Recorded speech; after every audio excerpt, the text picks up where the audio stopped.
માધવપુર ધેડનો મેળો પોરબંદર જિલ્લાના માધવપુર ખાતે દર વર્ષે શ્રી કૃષ્ણ અને રૂક્ષ્મણીના વિવાહ પ્રસંગની યાદમાં યોજાય છે.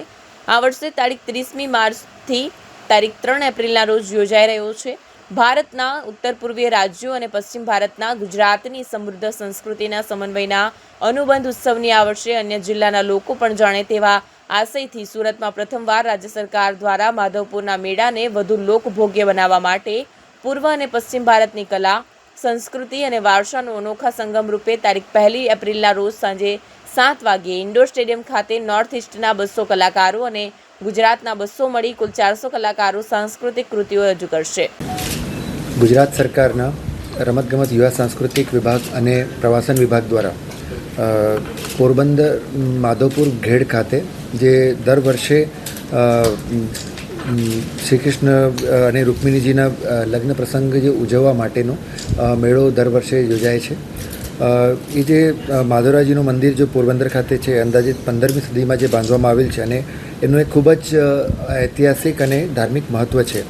અને એને ઉજવવા માટે આપણે એક પૂર્વોત્તર રાજ્યોના બધા જ કલાકારો અહીંયા આવે છે અને એક ખૂબ સરસ સાંસ્કૃતિક કાર્યક્રમ છે અને આનો જે મેળો છે એ દર વર્ષે ઉજવાય છે. આપણે ચાલુ વર્ષે માધવપુર ઘેડનો મેળો છે એ ત્યાં સુધી મર્યાદિત ન રાખતા ગુજરાતના મોટાભાગના મહાનગરોમાં આની ઉજવણી જે છે ગુજરાત સરકારે કરવાનું નક્કી કર્યું છે અને એના જ ભાગરૂપે આગામી 1 એપ્રિલે સુરત ખાતે પણ ઇન્ડોર સ્ટેડિયમ ખાતે આપણે એની ભવ્ય સાંસ્કૃતિક કાર્યક્રમ દ્વારા આ પ્રસંગની ઉજવણી આપણે કરવા જઈ રહ્યા છીએ. સુરત સાથે જ વડોદરા, અમદાવાદ, દેવભૂમિ દ્વારકા ખાતે પણ અલગ અલગ દિવસોમાં જે 1 થી 10 તારીખ સુધી જે મેળો ચાલવાનો છે એની ઉજવણી કરવામાં આવેલ છે. સુરત ખાતે પણ જે ઉજવણી છે એ 1 એપ્રિલે જેમ મેં વાત કરી એ 1 એપ્રિલ 2025માં રોજ ઉજવવાના છે. સાંજે 6 વાગ્યાથી ઇન્ડોર સ્ટેડિયમ ખાતે આપણે એક ઉજવણી કરવાના છીએ અને એમાં પૂર્વોત્તર રાજ્યોના ઓલમોસ્ટ 200 જેટલા કલાકારો અને ગુજરાતના 200 જેટલા કલાકારો, એટલે આમ મળીને 400થી વધારે કલાકારો છે. એક રંગારંગ સાંસ્કૃતિક કાર્યક્રમ છે અને જે બતાવશે કે શ્રી કૃષ્ણજી અને રૂક્મિણીજીના વિવાહને ના પ્રસંગને જે ઉજવણી કરવાવાળું જે પ્રસંગ છે આને લગતા આની થીમ ઉપર સાંસ્કૃતિક કાર્યક્રમ આપણે યોજવાના છીએ. અને જેમ મેં વાત કરી ઇન્ડોર સ્ટેડિયમ સુરત ખાતે આપણે રાખવાના છીએ.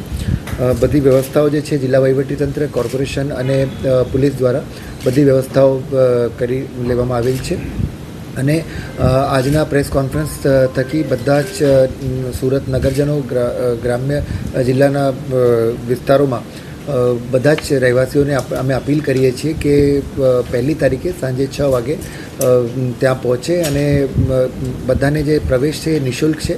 ફક્ત એની બુકિંગ છે કે રજિસ્ટ્રેશન છે એ બુક માય શો ઉપર જે છે પોતાની રીતે કરી લે અને ત્યાં નિઃશુલ્ક પ્રવેશ જે છે બધાને આપવામાં આવશે. અને સાંજે જે કાર્યક્રમમાં બધા જ સહભાગી થાય અને કાર્યક્રમને સફળ બનાવવા માટે બધાને હું અપીલ કરું છું.